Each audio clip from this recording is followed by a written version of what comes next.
नमस्कार मंडळी, मी सूरज मुखे तुमचं फार्मिंग बाबाजी यूट्यूब चॅनलवरती स्वागत करतो. आता आपण ज्या फार्मवरती आलेलो आहे त्या ठिकाणी शेळी पालन केलं जातं, गावरान कुक्कुट पालन करतात, त्याचबरोबर ड्रॅगनची शेती आहे, पपईची शेती आहे, शेवग्याची शेती, असं इंटिग्रेटेड शेतीचं एक मॉडेल आहे हे पाहायला मिळेल. त्यातून त्यांनी इन्व्हेस्टमेंट कशी केली, उत्पन्न कसं मिळतं आहे आणि ह्या गोष्टी आहेत त्या एकमेकांना कशा जुळून आहेत.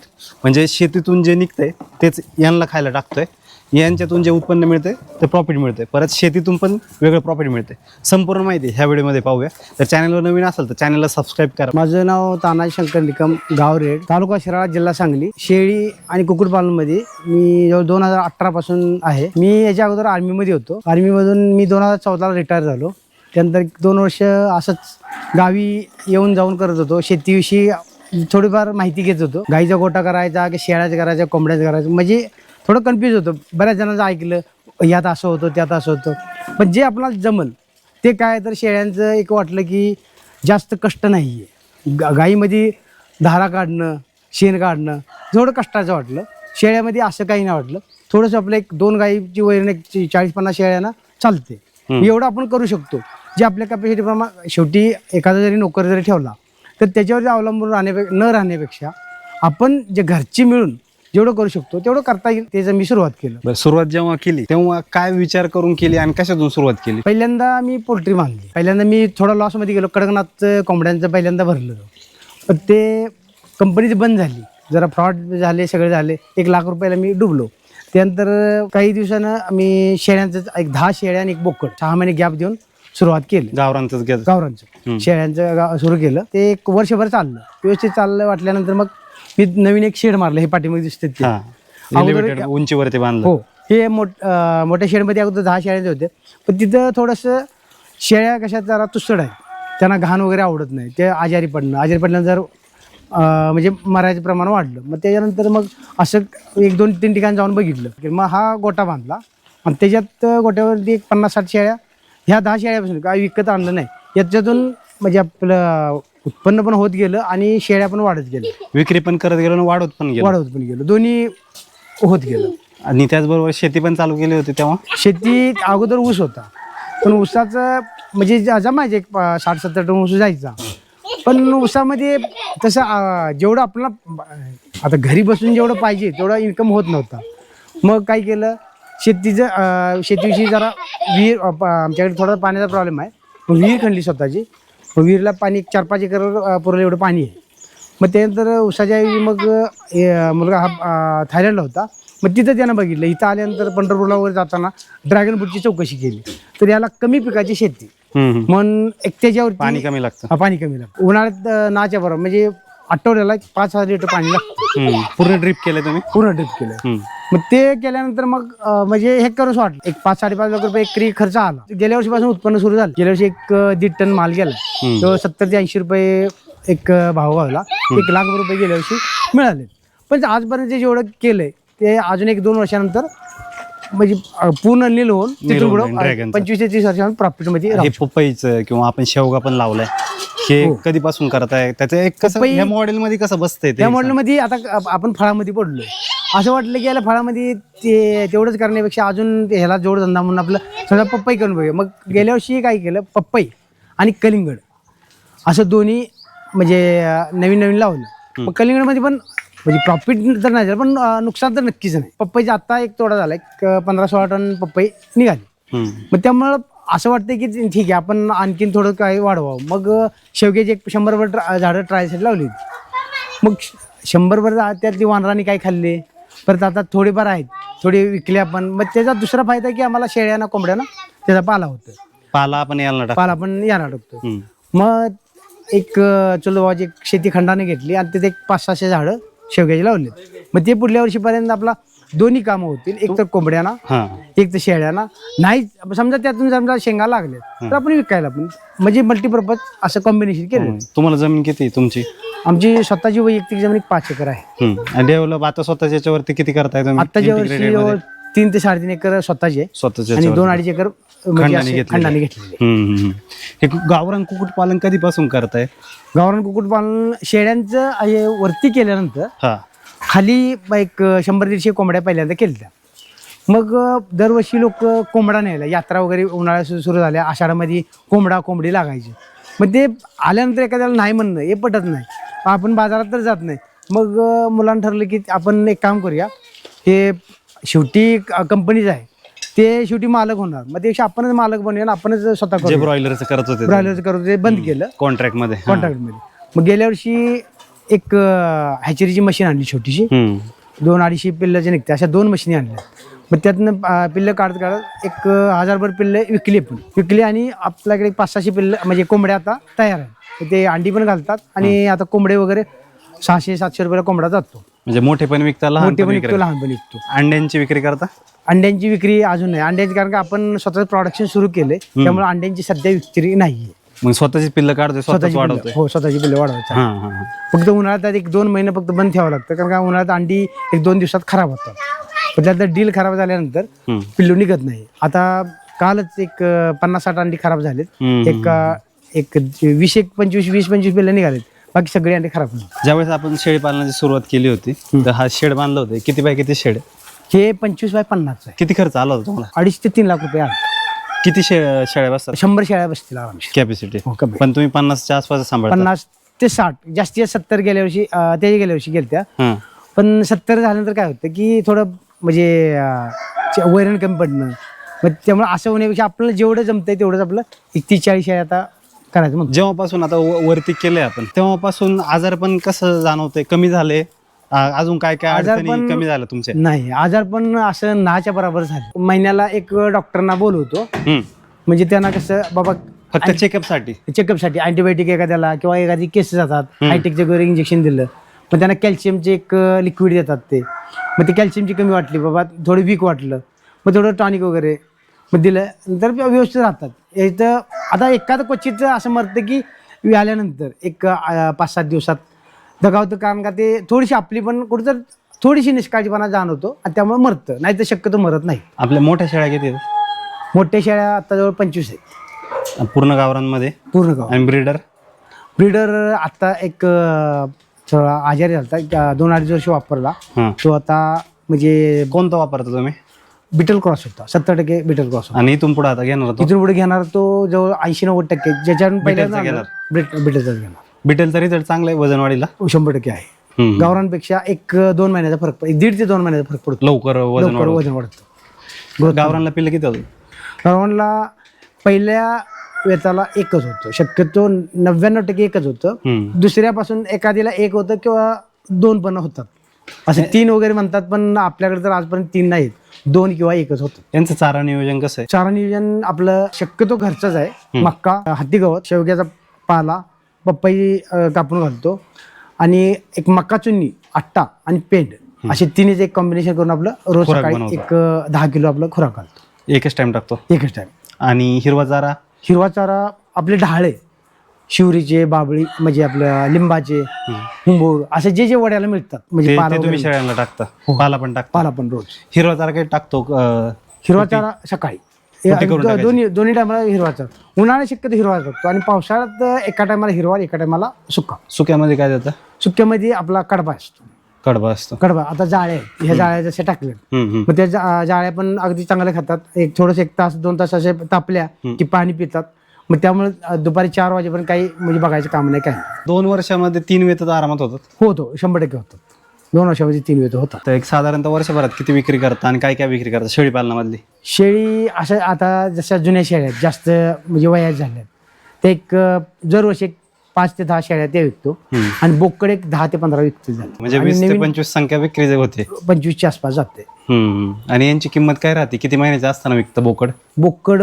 शक्य आता एखादा म्हणजे यात्रेला पाहिजे, काळा बोकड आहे किंवा पाट आहे, मग ते कसं बाबा ठीक आहे 5 नाही 7,000 देतो, 10,000 देतो, पण घेऊन जा. लहान जरी असेल तरी कसं आता गाव आपण म्हणजे बाजारात जात नाही किंवा खाटीक म्हणतात त्यांना बोलवत नाही, जे खाऊ गिरायक आहेत किंवा देवाला वगैरे नेतात, मग असं अडवत नाही, पण ठीक आहे 1,500 इकडे तिकडे करून आपलं त्यांना देतो. म्हणजे ॲव्हरेज 7 ते 8च्या तर विकत नाही. 7 ते 8,000. तसं आता विकायचं झालं तर असं अक्कड बकरं घेतलं 400 रुपये किलोने देतो. आणि जे शेळ्या विकतात त्यांची काय किंमत राहते? गाव जर असेल तर 11-12 पर्यंत जाते आणि जर का सडी शेळी असेल 6-7 पर्यंत देतो. आता हे शेड वसूल पूर्ण व्हायला किती वर्ष गेले सुरुवातीला? 3 वर्षात वसूल झाला सगळं. पूर्ण म्हणजे म्हणजे एक गड्याचा पगार काढून जी आहे शेड वसूल हा सगळा खर्च सगळा काढून खर्च काढून एक 3 3 वर्षात सगळं नील झालं. शेळ्यांच्या किमती सहित शेळ्यांच्या किमती सहित म्हणजे कोण जर शेळी पालन गावरांमध्ये जरी केलं तरी 3 वर्ष 3 वर्षात 100% नील होतं. चारा किती एकरवरती ठेवला यांना? 20 गुंठ्याचं हत्ती गवत आहे, एक 20 गुंठ मक्का, शाळाचा कडबा एक म्हणजे 1 एकर मधला आहे, एक 300 ते 400 सुका. आणि मग समजा कमी पडला तुम्हाला हरभऱ्याचं बुसकाट, परत आपलं तूर बुसकाट 2 टन घेऊन ठेवतो, मग ते पावसाळ्यात उपयोग. हे जे शेड बांधलं होतं कुक्कुट पालनाचं, हे सगळ्यात पहिलं बांधलं होतं तुम्ही? किती बाय किती शेड आहे आता? 160 बाय 32. म्हणजे ब्रॉयलर साठी बांधलं होतं पहिलं? हो, ब्रॉयलर साठी बांधलेलं आपण हे. आणि गावरांमध्ये सुरुवात केली कशा प्रकारे सुरुवात केली, कितीपासून सुरुवात केली होती? आधी ऍक्च्युली गावरांसाठी एक पायलट प्रोजेक्ट केला आपण शेळ्यांच्या खाली, एक इंटिग्रेटेड म्हणून. तेव्हा एक बाबा आपल्याला बाबा जमतंय का नाही गावरांसाठी, काय खर्च लागतो वगैरे. मग तेव्हा एक मला वाटतं एक 100-100 आपण कोंबड्या केलेल्या. मग त्याच्यामध्ये आपण जत्रेसाठी कोंबडा म्हणा किंवा खाऊ गिराईक त्याच्यासाठी तिथे खप झाले. मग त्या टायमाला इथे ब्रॉयलर होतं हे. मग आपण एका प्रायव्हेट कंपनीशी आपण कॉन्ट्रॅक्ट फार्मिंग केलेली, पण ते काही परवडलं नाही. जे जो आपण 4-5 वर्ष आपण ते केलं, पण कुठली बॅच चांगली जाते आणि कोणती खराब जाते. म्हणजे वर्षातून जर का 5 बॅच जरी झाल्या तर 2 चांगल्या जाणार आणि 3 खराब जाणार. होतंय काय, कुठेतरी आपण तोट्यात जातोय. आणि आता कसं आपण क्वांटिटी वाढवले ना, म्हणून. पण जर कोण खाली करत असेल तर तो सक्सेसफुल आहे, खाली सक्सेसफुल आहे तो, उलटी जास्त सक्सेसफुल आहे. कारण काय, ह्या कोंबड्यांना मग ह्यांची जी लेंडी जी पडते तर लेंडी पण फोडून खाते. तो खर्च कमी होतो खाली जेव्हा आपण सांभाळतो. हो, खूप खर्च कमी होतो, कारण लेंडी भेटते आणि बाकीचं पण आपण. मग तेव्हा आपण काय असं लेअर खाद्य वगैरे इतका आपण फोकस नव्हता केला. आपण जसं बाकीचे, जसं गावाकडे पद्धत आहे, आपलं तांदूळ टाकलं, कणी टाकले किंवा थोडंसं ज्वारी किंवा गहू अशा टाईप पद्धतीने आपण त्यांना सांभाळलं, पण त्याचा रिझल्ट चांगला होता. मग त्याच्यानंतर विचार केला की ब्रॉयलर कुठेतरी आपण लॉस मध्ये तसं पण जातोय. मग ते एक फुल स्केलवरती आपण जे अनुभव घेतला होता, मग ते आता चालू मला वाटतं 5-6 महिने झालं आपण चालू केले इथं. हा, हे तसं गावरान पहिल्यापासून सांभाळते? हो, पहिल्यापासून सांभाळत होतो, फक्त आता हे फुल स्केलवरती आता आपण हे ब्रॉयलरचे शेड पूर्ण देऊन टाकलं. किती संख्या आहे आता टोटल गावरांची? जवळजवळ लहान मोठे 500-600 पक्षी झालेत माझे, म्हणजे हे विक्री करून पक्षी झालेत. याच्यामधनं विक्री काय काय करता? ह्याच्यामधनं आता ऍक्च्युली कसं होतंय, मोठा पक्षी समजा आपल्याकडे कोंबडा म्हणा तर 600-700ला जातो, कोंबडी 500ला जाते. पण गावाकडे विक्री खास करून जो 1.5 महिन्याचा पिल्लो असतो, ज्याला एक 3 ते 4 लसीकरण असतात, मग ते 200 रुपयाच्या ऑन अन ॲव्हरेज त्याची विक्री जास्त राहते. आता दिवसाला माझे एक 12 ते 15 अंडी भेटायला लागलेत. मग हे आपण स्वतःसाठी आपण वापरतोय. अंड्याची विक्री अजून करत नाही आपण. ज्यावेळेस पिल्लू होतं ब्रूडिंग मध्ये काय काळजी घेता? वॅक्सिन किती करता? कशा प्रकारे नियोजन राहतं सुरुवातीला आपण त्यांच्या 1-2 मेन वॅक्सिन असतात. एक असते लासोटा आणि एक असते गंबोरा. मग ह्या 2 वॅक्सिन आपण 7व्या दिवशी, 15व्या दिवशी, परत लासोटाचा बूस्टर 21व्या दिवशी आणि 28व्या दिवशी गंभोराचा बूस्टर, हे 4 लसीकरण ह्यांच्या मेन लसीकरण आहेत. ह्या कंपल्सरी केल्याच पाहिजेत. खाद्यामध्ये काय सुरुवातीला? खाद्यामध्ये ह्यांना एक सुरुवातीला कसं खूप लहान पक्षी असतो, त्यामुळे ह्यांना आपण मिक्सरमधनं भाताची आपण कणी असते का नाही ती देतो. एक आठवडाभर तरी, एक 8 दिवस तरी आपण कणी देतो. आणि मग आपण त्यांना आपण जे लेअर पक्ष्यांचे जे स्टार्टर असतं, प्री स्टार्टर, मग फिनिशर आणि मग लेअर, म्हणजे कंपनीचं खाद्य देत आहे. हो, त्याच्याबरोबर अजून काय देतो? मग आपण भरड पण देतोय आपण, म्हणजे आपले गव्हाची आणि तांदळाची, मक्याची भरड बारीक करून देतोय ह्यांना. मग त्याच्यामध्ये आपण थोडंसं मल्टीविटामिन, प्रोटीन आपण त्याच्यातून देतोय औषध. शेतातून आपण आपली पपई, गेल्या वर्षी कलिंगड होतं तर पपई खातात, पिकलेली पपई आपण देतो ह्यांना, हिरवी पपई नाही देत. आणि पपईचा पाला सुद्धा हे खातात. म्हणजे आपण जसं म्हणजे कडबाकुट्टीच्या मशीन मधला पाला जरी कुटून घातला तरी पाला पण खातात. आपला शेवगा आहे, शेवगा तर खूप छान खातात, कारण कॅल्शियमची कमी भासत नाही त्यांना. आणि बाकीच्या आपण ज्या गोष्टी आहेत त्या आपण एक नॉर्मल एक मिनरल्स म्हणजे पाण्यातून आपण देतोय. आता मला एक दिवसाला 10 ते 12 किलो खाद्य लागतंय. आपण महिनाकाठी पकडलं तर 400 किलो बाहेरचं खाद्य लागतं विकतचं. हे व्यवसाय कसा वाटतंय कुक्कुटपालन फक्त जर आपण पाहिलं? हा गावरान कुक्कुटपालन फायद्याचा वाटतोय. फायद्याचा वाटतो म्हणजे जेवढे आतापर्यंत गुंतवले पक्ष्यांमध्ये? हे माझं, आता मी जी मशीन आणली एक साधारण 18,000ची मी इन्क्युबेटर एक 250 अंड्याची आणलेली, ती 18,000. मग मध्यंतरी मी एका लॉटमध्ये 200 पक्षी विकला होता. मग तो जवळजवळ माझा 150 रुपयाने गेला. 30,000 रुपये तिथेच झाले. म्हणजे माझ्या मशीनचे पण पैसे भेटले आणि खाद्याचे पण. आता पण मी एक 401 पक्षी विकला असेल. मग ऑन ॲव्हरेज माझे एक 50,000 रुपये तर ह्याच्यात म्हणजे आले. ह्याच्यामध्ये जेवढे गुंतवले तेवढे बऱ्यापैकी ते निघून गेले. म्हणजे ते प्रॉफिट, आता हे जे पक्षी ते प्रॉफिट मध्ये, हा सगळा पक्षी प्रॉफिट मध्ये माझा. मंडळी पाहताय आपण इथं शेड आहे त्यांचं, आणि त्याचबरोबर इथं पपई लावलेली आहे. आणि हे ड्रॅगनची शेती केलेली. ही ड्रॅगनची शेती कधी केली होती चालू? ही ड्रॅगन शेती केली आपण 2024 मध्ये, साधारण फेब्रुवारी मार्च मध्ये आपण हे लागवड केली. कोणती व्हरायटी? ही सी व्हरायटी आहे, सियाम सी व्हरायटी आहे. रेड आहे का? रेड मध्ये. आणि जम्बो रेड पण आहे, पण 80% सियाम सी आहे आणि 10% जम्बो रेड आणि 10% आपण एक व्हरायटी येलो व्हरायटी वगैरे आपण किती बाय किती वरती लागवड आहे? 11x7. योग्य लागवड कोणती वाटते तुम्हाला लागवडी? 11x6 ते 11x7 हा असावं ह्याच्यामध्ये अंतर. कारण काय होतंय, मधून ट्रॅक्टर असं जावा तेवढं अंतर पाहिजेच. आणि हे जरी 6-7 फूट असलं तरी काय हरकत नाही ह्याच्यासाठी. पण कसं होतंय, हे फांद्या वाढतात, मग आपल्याला जायला पण त्रास होईल, हे काटे टोचतात. त्यामुळे थोडंसं अंतर असलेलं कधी पण चांगलं. इथं किती एकर आहे? हे साधारण 1.25 एकर आहे. एक 560 पोल लागले त्याला. किती खर्च आला होता तुम्हाला टोटल? ह्याला एक 5 ते 5.5 लाख रुपये खर्च आला. आणि एका वर्षात तोडा आला पण तुम्हाला? दीड हो, एक तोडा झाला माझा. गेल्या वर्षी एक तोडा, एक काय रेट मिळाला? ऍव्हरेज 60 रुपये पडला असेल मला. म्हणजे 1,00,000 रुपये गेल्या वर्षी मला आले ह्याच्यात. याच्यातून लाखभर रुपये आलेले. पण हे कसं, ह्याच्यामध्ये आपण इंटरक्रॉपिंग करतोय.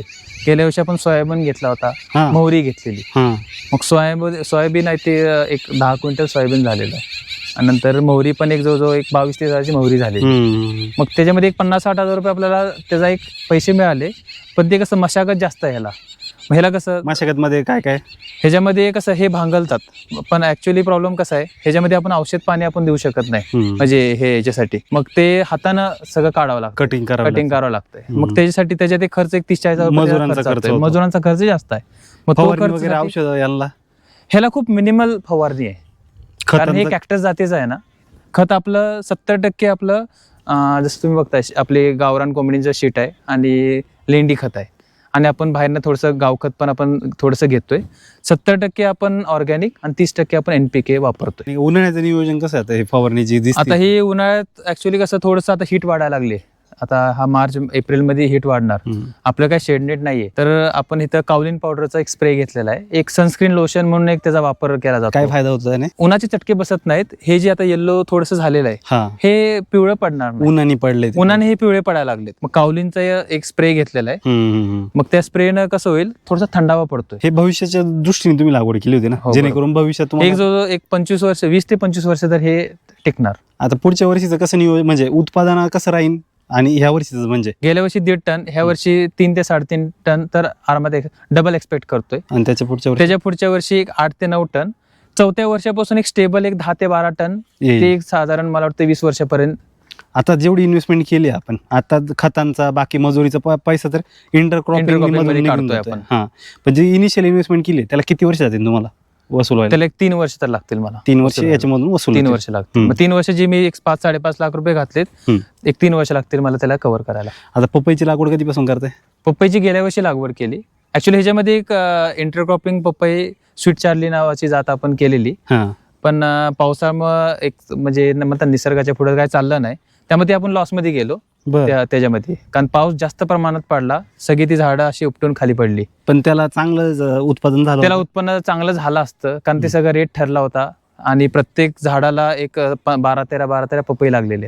पण पाऊस इतका पडला, जो 10 ते 12 दिवस ऊन पण म्हणजे म्हणतात सूर्य पण दिसला नाही, त्यामध्ये झाडं पूर्ण अशी मुळ कुजली तिची, त्यामध्ये तिथं लॉस झाला. पण आता जी आपण ही जी लागवड केली 1.5 एकरात, ती 15 नंबरची व्हरायटी केली. पपई 1.5 एकर वरती लावली. आता फेब्रुवारीमध्ये एक तोडा होऊन गेला. आता जी लागलेली ती हा दुसरा तोडा आता म्हणजे चालू झाले, एक स्लोली आपलं चालू झालेलं आहे. पहिल्या याच्यात किती निघालाय माल? एक जो 8 ते 10 टन माल निघाला माझा ह्यात. साधारण 12-13चा ऍव्हरेजनं आपला रेट पडला त्याला. 12-13 रुपये, 1-1.25 लाख रुपये ते झाले, पैसे झाले. इन्व्हेस्टमेंट आहे पपईला? खतांचा फवारणीचं काय आहे? त्याला म्हणजे आपण NPK थोडंसं जसं की सांगितलं, 70% आपण ऑर्गॅनिक वापरतोय आणि 30% आपला NPK आपण वापरतोय. फवारणी म्हणा, त्याला प्रत्येक 12 दिवसाला म्हणजे मायक्रोन्यूट्रिएंट्स म्हणा, झिंक वगैरे आपण देतोय. आणि त्याच्यामध्ये पण आपण इंटिग्रेशन मध्ये आपण सूर्यफूल घेतो. सूर्यफूल मध्ये केलं होतं. मध्ये आपण सूर्यफूल केलेलं आपण त्याच्यामध्ये. तर त्याच्यातून पण साधारण एक 18 ते 20 हजार रुपयाचं सूर्यफूल झालं. मग तो खर्च परत म्हणजे आपण जे मशागत आपण करतोय किंवा आपला फवारणीचा, औषध पाणीचा, तो खर्च निघून जातो. आणि जितका माल निघतोय तो आपल्याला प्रॉफिट साठी आपण वापरतो. शेवग्याची पण तुम्ही लागवड करता? हो, ते पण हे जे सगळं इंटिग्रेटेड आहे, म्हणजे शेतीमध्ये पण केलंय, कुक्कुटपालन, शेळीपालन, हे एकमेकांना जोडून आहे सगळे. आता शेतीमध्ये जसं तुम्हाला पपईमध्ये नुकसान झालं, हेच जर शेतकऱ्यांनी एकत्र केलं सगळं तर एकामध्ये नुकसान जरी झालं तरी दुसऱ्यात आपण कुठेतरी आपण बॅलन्स ठेवतोय. म्हणजे समजा पपई नुकसान झाला तर माझं ड्रॅगन कुठेतरी चालेल, ड्रॅगन नुकसान झाला तर कुक्कुटपालन चालतंय, नाहीतर शेळ्यांचं आहे, शेवगा आहे, तिथे आंबाची लागवड केली आहे, चिकूची पण लागवड केलेली आहे. त्यामुळं एकमेकांना म्हणजे बॅलन्स करायचा आपण प्रयत्न करतोय, जेणेकरून बाबा जरी लॉस झाला कुठे तर कुठली दुसरी कोणते तरी क्रॉप आपल्याला ते काढून देते पैसे. बरोबर. इतर शेतकऱ्यांना काय सांगाल की जे एकाच याच्यावरती डिपेंड राहतात, एकच करतात शेळीपालन किंवा एकच शेती करतात, तर त्यांनी कशा प्रकारे बदलाव होते का तर लॉसमध्ये नाही जाणार, एक जेणेकरून एक शाश्वत उत्पन्न त्याला चालू होईल. आपण एक क्रॉपवरती राहिलं तर आपलं कसं पूर्ण आपण 100% त्याला देणार, नशीब चांगला असेल तर त्याला पैसे पण भेटणार त्याचे. पण कसं होतंय निसर्गाच्या पुढे पण आजकाल असं चालत नाही. त्याच्यामुळं एक मल्टिपल सोर्स ऑफ आपले इन्कम म्हणा किंवा मल्टिपल सोर्स, जसं की आपला आपण शेवगा केला किंवा पपई केली, पपईसोबत आपण मिरची करू शकतो, मिरचीसोबत आपण कलिंगड करू शकतो. ह्याच्यानं होणार काय, समजा तुमचं म्हणजे एक क्रॉप नाही चाललं तर दुसरं आपले जे आपण करतोय ते तरी चालेल. त्यामुळे थोडंसं एक इंटिग्रेशन फार्मिंग आजच्या तारखेला मला वाटतं ते फायदेशीर राहील. म्हणजे एक फक्त क्रॉपवरती म्हणजे अवलंबून न राहता आपण इंटिग्रेशन फार्मिंग करावं असं मला तरी वाटते, कारण फायद्यात आहे ते आजच्या तारखेला. पपईतून तुम्हाला एक वर्षभरात किती उत्पादन मिळतंय उत्पन्न? आता 2 तोडे जर का झाले आपल्या वर्षभरात तर एक 20 टनचा माल निघेल. तर 20 टनाचे एक जो 2.5 ते 2.5 लाख रुपये होतील मला. आणि ड्रॅगन मधनं आता ड्रॅगन मध्ये यंदा 3 ते 3.5 टन तर माल निघेल. ऍव्हरेज आपण 50 ते 60 रुपये जरी पकडला तरी एक 2-2.5 लाख रुपये राहतील त्यातनं. ते शेळीपालनातनं काय होतं खर्च जाऊन सगळं? शेळी पालनात खर्च सगळा जाऊन आपल्याला 1,00,000-1.25 लाख रुपये राहतात आपले. आणि कुक्कुटपालनातनं? कुक्कुटपालनात आपल्याला आता हे 500 शेळ्या आहेत आपल्या नाही 500 कोंबड्या आहेत 500-600. तर ह्याच्यामधून आपण विक्री करून आपल्याला स्वतःला ठेवून पण 1,00,000 रुपये सुटतील. उलट अजून तुम्ही वाढवणार? हे वाढवणारच आहे. त्याचं उत्पादन वाढणारच आहे. हो, त्याचं उत्पादन वाढणार आहे. आता सध्या मी अंडी विकत नाहीये, पण पुढे जाऊन अजून 7-8 महिन्याने मी अंडी पण विकायला चालू करणार. मग तो एक डेली सोर्स ऑफ इन्कम होणार माझा. दिवसाला जर का माझे 50-60 अंडी जरी निघली तरी 5 रुपये जरी गेलं माझं म्हणजे गावरांचं, तरी मला एक दिवसाला 1,500-2,000 रुपये दिवसाला चालू होतात. आता हे तुम्ही जे बघताय पोल्ट्री झालं किंवा शेळ्या झालं, आपण म्हणजे पपई केले, ड्रॅगन केले, तर ऍक्च्युअली प्लॅन हा कसा एक ॲग्रो टुरिझम. आजच्या तारखेला लोकांना शेती बघायला भेटत नाहीये. काय काय लोकांना हे पण माहित नाही की बाबा ड्रॅगन दिसतं कसं किंवा सूर्यफूल कसं लागतं, ह्या गोष्टी माहिती नाहीत. तर मग प्लॅन असा आहे की एक ॲग्रो टुरिझम म्हणजे एक क्षेत्र हे आपलं म्हणजे माझा प्लॅन आहे बनवायचा आहे. इथे त्यांना मनोरंजन पण होईल अशा पद्धतीनं हा प्लॅन आहे. तो तुमचा भविष्यातला व्यवसाय नवीन. हो बरोबर. पण आता जे तुम्ही करताय ते कोणतेही शेतकरी जो करतोय तर त्याने एक मॉडेल त्या प्रकारे केलं ना की त्याबरोबर तुम्ही शेती बरोबर एक फळबाग केली, शेतीवर बाकी अजून काय केलं बरोबर, आणि त्याला जोडधंदा कुक्कुटपालन, शेळीपालन किंवा दुग्ध व्यवसाय जरी केला बरोबर तर ते एकमेकांना होऊन एक वर्षभरात त्याला शाश्वत काही ना काही उत्पादन मिळतं.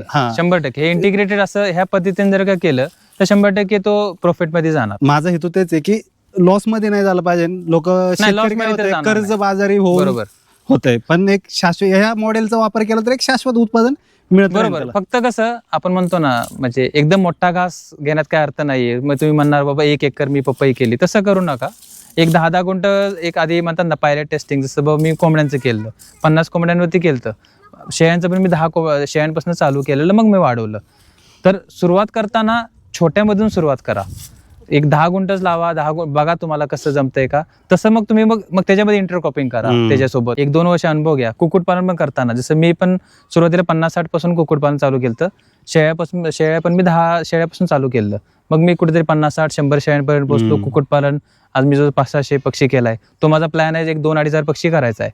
पण मी सुरुवात करताना छोटी सुरुवात केली. तर माझं हेच म्हणणं आहे की सुरुवात करताना छोटीशी करा, अनुभव घ्या आणि मग तशा पद्धतीनं तुम्ही जसं जमेल तसं म्हणजे उगाच कर्ज काढून काय अर्थ नाहीये. त्यातून जे पैसा निघतोय तोच त्याच्या शेतीमध्ये वापरा आणि मग पुढे जा.